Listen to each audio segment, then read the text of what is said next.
Target makabawi ng UP Men's Basketball Team sa Season 87 ng UAAP, lalo na't sila ang magiging host ng torneo.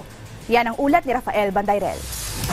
This fires. Now it's a 3-on-2 fast break as Lopez! Matapos dumulas ng titulo mula sa kanilang mga kamay noong UAAP Season 86. Resback ang punteriya ng University of the Philippines Fighting Maroons sa susunod na edisyon ng liga. Bagamat mahigit 3 buwan pa bago muling magsimula ang panibagong season ng UAAP, naghahanda na ang Maroons para sa kanilang revenge tour. Sabi ng UP Men's Basketball Team Manager na si Cavite Governor John Vic Remulla.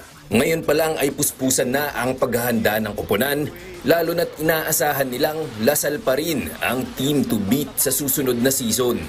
I think Lasal is the biggest hurdle. Malakas ang Lasal ngayon. Magaling si KQ. Ibang level ng laro niya. But basketball is a team sport. Our team, I think, is very prepared.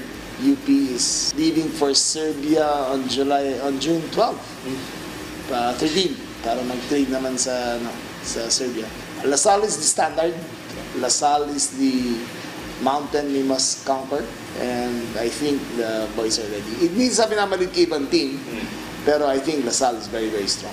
Sa pagtungo ng kupunan sa Serbia, magkakaroon sila ng pagkakataong makalaro ang national teams ng Albania, Croatia at Serbia, pati ang ilang club teams mula sa Poland at Czech Republic. At di lang yan ang ginagawang pagpapalakas ng UP ngayong off-season. Pahiwatig ni Remulla, may maaari pang madagdag sa kanilang roster.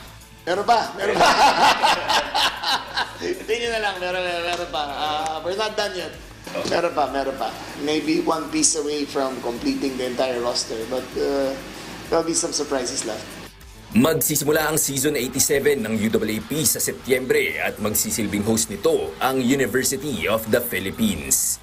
Rafael Bandayrel para sa Pambansang TV sa Bagong Pilipinas.